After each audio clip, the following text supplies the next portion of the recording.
दादी जान ने कहा जब रेहान घर से निकले तो बता देना, लेकिन मुझे समझ नहीं आया कि ऐसा क्यों कहा। और जब आप लोग घर वापस आए तो आप भी जानती हो कि दादी जान ने क्या किया।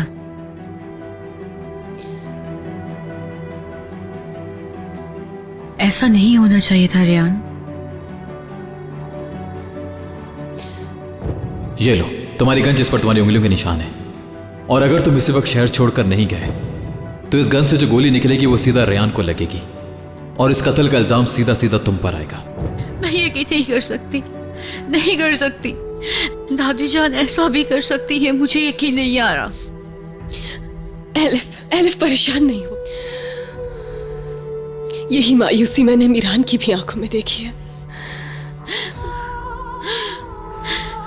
रेहान, मैं फिर से गलत हो गई।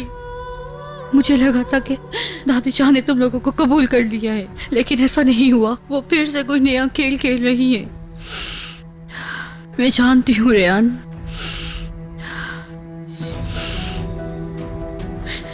लेकिन मुझे तो डर लग रहा है रेहान। मैं जानती हूँ इस वक्त ये बात करना ठीक नहीं है। सॉरी रेहान। इधर यहाँ बैठो। तुम्हारी दादी जान को मुझसे मसला है, मेरे खानदान से है। मैं जानती हूं कि तुमसे और मीरान से वो बहुत मोहब्बत करती हैं। शायद उन्हें लगा था कि तुम्हें और मीरान को कभी सच्चाई नहीं पता चलेगी।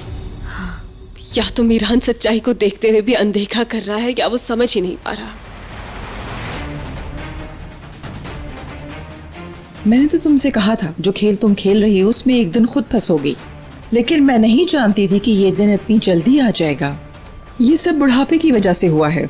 आप बूढ़ी हो गई हो अजीजा बेगम। क्या करूं मैं अब? ना मीरान फोन उठा रहा है और ना दादी जान। छोड़ दो तुम जिसको भी फोन कर रही हो। दादी जान को। उन्हें भी नहीं करना। क्या हो गया है आपको? ऐसा क्यों कह रही हैं? नहीं करो, वो पिक नहीं करेंगी।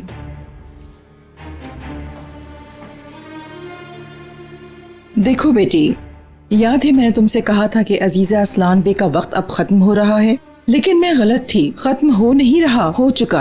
अजीजा बेगम अपने ही बिछाए हुए जाल में खुद फंस चुकी हैं। ऐसे क्या देख रही हो? मैं उनका मुस्तकबिल देख रही हूँ, मगर अच्छे जज्बात के साथ। मगर मैंने तुम्हारी दादी को बताया भी था, कोई सुल्तान अपनी कुर्सी पर ज्यादा देर नहीं ठहरता। पिछला सुल्तान जाता है तो नया सुल्तान आ जाता है। ये दिन तो बहुत जल्द आ गया, शुक्र है अल्लाह का। अम्मी, ये सब आप क्या कह रही हैं? मुझे समझ नहीं आ रहा है कि ये आप क्यों कह रही हैं। दादी जान अभी जिंदा मर गई है। समझो। तुम्हारी दादी ने मीरान के दिल से रेहान की नहीं अपनी मोहब्बत खत्म कर दी। आज के बाद मीरान बहुत मुश्किल से यकीन करेगा उन पर। लेकिन ये भी सच है कि अजीजा बेगम भी इतनी जल्दी हार मानने वाली नहीं। आइए रेहान साहिबा। रेहान, मेरा काम याद से कर देना, ठीक है ना? ठीक है, मगर उससे पहले मुझे कहीं और जाना है।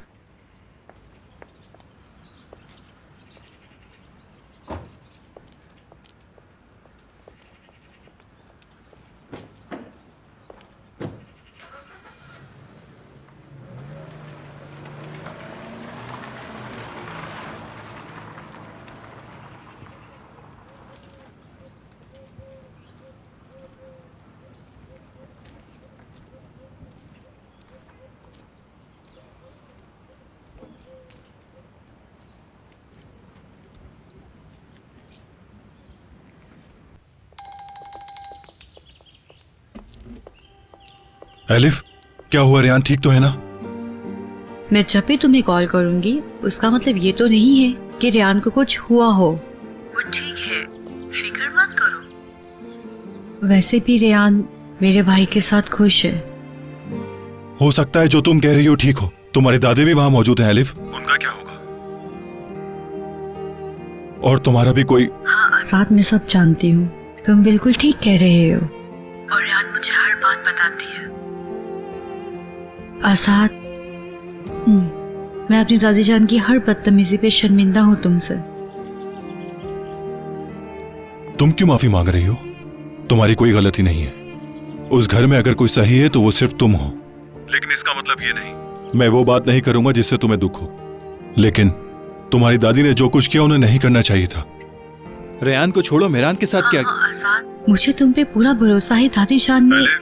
मैं जानता हूँ तुम उन लोगों की तरह नहीं हो। याद है तुमने कहा था कि तुम्हारी आंखें झूठ नहीं बोलती, इसलिए तुम उस गुनाह की सजा खुद को मत दो जो तुमने नहीं किया, ठीक है?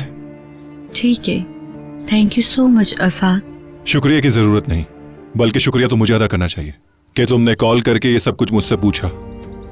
रेयान की वजह से मैं परेशान तो हूं, लेकिन खुशी इस बात की कि असलान बे खानदान में कोई ऐसा है जो मुझे समझता है। रेयान का ख्याल रखना, ठीक है? ठीक है, परेशान मत हो। अपना ख्याल रखना एलिफ। ओके, अल्लाह हाफिज। आजाद,